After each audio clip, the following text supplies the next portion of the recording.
옥수수가 신의 작물이라면 신의 가축은 단연 소라는 말이 있을 정도로 소는 농사에 필수이면서 가장 값비싼 재산이었습니다. 오죽하면 소를 잡아먹는데 논란이 있을 정도였죠. 반갑습니다. 셋단자 제423강입니다. 오늘은 신의 가축이라도 부르는 소에 관련된 5개 한자를 셋단자로 해석해 보겠습니다. 먼저 볼 글자는 중심자로 사용될 소우자입니다. 이 소우자는 소를 의미하고 희생제물을 의미하기도 합니다. 이 소우자는 삐침별자와 한일자와 열숫자로 구성되었죠. 그 중에서 삐침별자는 비롯되는 것을 말합니다. 또한 한일자는 숫자 하나를 의미하지만 이번 경우는 글자 상부에 위치하고 있기 때문에 하늘을 의미합니다. 또한 열숫자는 숫자 열을 의미하지만 붓으로 사용될 때는 완벽하다는 의미가 있죠. 그래서 소자는 하늘에서 비롯된 완벽한 짐승이 소라는 표현인 것이지요. 다시 말해서 소는 생활 전반에 걸쳐 유용하게 사용되는 짐승이라는 것입니다. 소는 일할 때 노동력으로 사용되기도 하고 짐을 실어 달리기도 합니다. 또 젖을 제공하기도 하고 고기를 제공하기도 하죠. 이 외에도 소의 쓰임은 참으로 다양합니다. 소자가 표현하는 그 소는 생활 전반에 걸쳐 유용하게 사용되는 짐승이 소라는 것입니다. 이런 중심자인 소자를 기억하면서 관련자들을 살펴보겠습니다. 소자의 쓰임으로는 와행처 우역가라는 말이 있습니다. 와행처 우역가라는 말은 말 가는데 소도 간다는 뜻으로서 남이 하면 나도 할 수 있다는 뜻입니다. 또한 천천히 걷는 걸음을 우보라고 하죠. 우리나라 소를 한우라고 합니다. 이럴 때 소자가 사용됩니다. 소자와 관련된 첫 번째 셋단자는 물건 건자입니다. 물건 건자는 물건을 의미하고 사건이나 조건을 말하기도 합니다. 이 물건 건자는 사람인자와 소자로 구성되었습니다. 그 중에 사람인자는 사람을 의미하는 것이고 소자는 소를 의미합니다.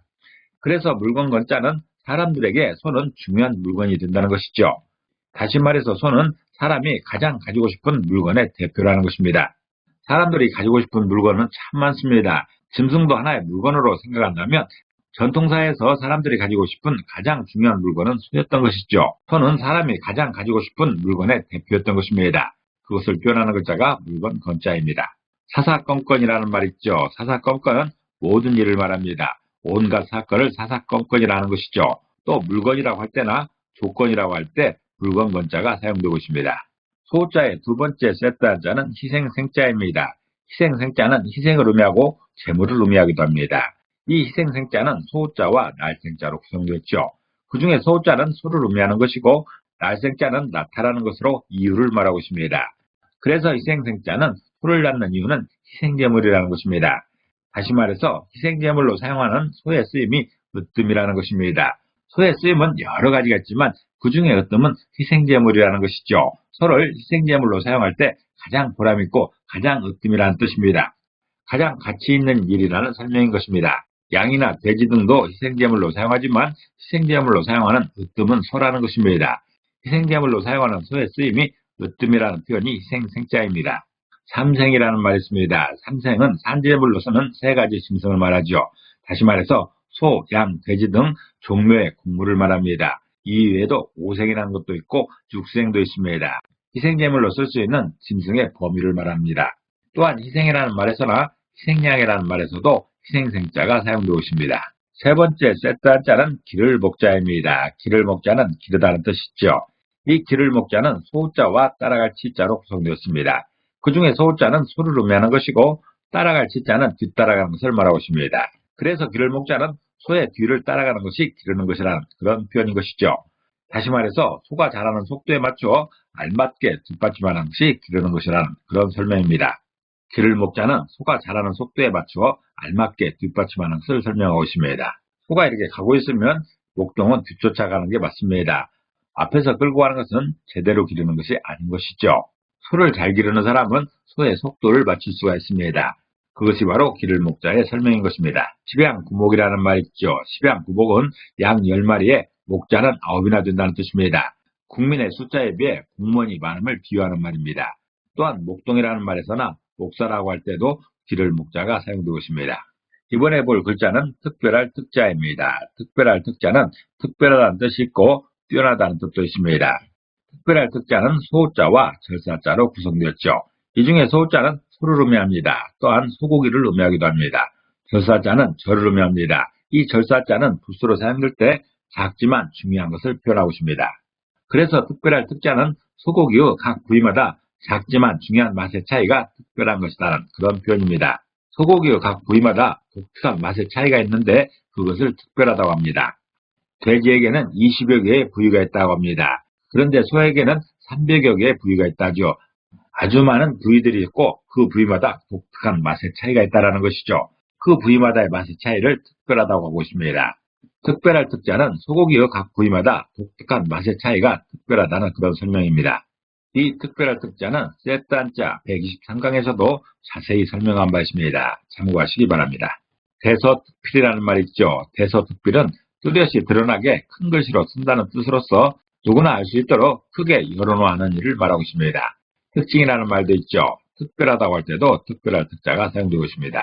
소자가 포함된 마지막 세트 한자는 풀해자입니다. 풀해자는 풀다는 뜻도 있고 깨닫다는 뜻도 있습니다.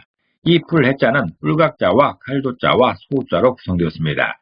그 중에 뿔각자는 뿔을 의미합니다. 뼈를 의미하기도 하죠. 또 칼도자는 칼을 의미하고 소자는 소를 의미합니다. 그래서 풀해자는 뿔부터 칼로 소를 잡는 것이 푸는 것이다라는 그런 표현입니다. 다시 말해서 칼을 이용해서 뼈를 중심으로 소의 살을 발라내는 모양을 풀해자로 설명하고 있습니다.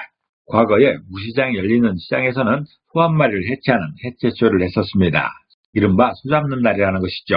그날에는 소 한 마리를 기술자 한 명이 해체하는 해체쇼를 했습니다. 소의 각 부위를 떼어내면서 그 부위를 설명해주고 요리법도 알려주죠.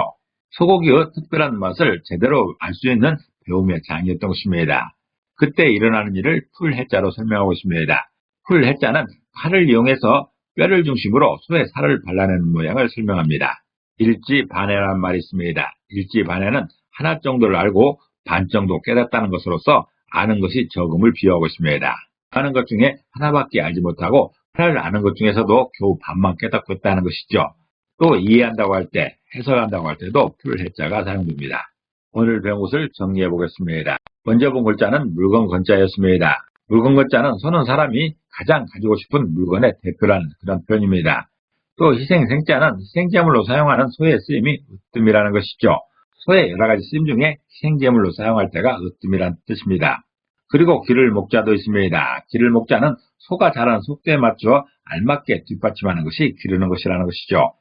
가장 소를 잘 기르는 방법에 대한 것입니다. 또 특별할 특자도 있습니다. 특별할 특자는 소고기의 각 부위마다 독특한 맛의 차이가 있는데 그것을 특별하다고 합니다. 그리고 풀해자도 있죠.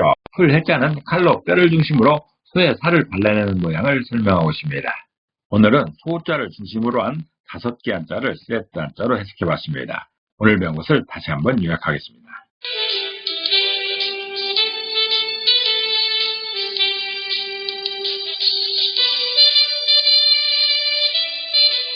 오늘도 평안하시기를 기도합니다. 감사합니다.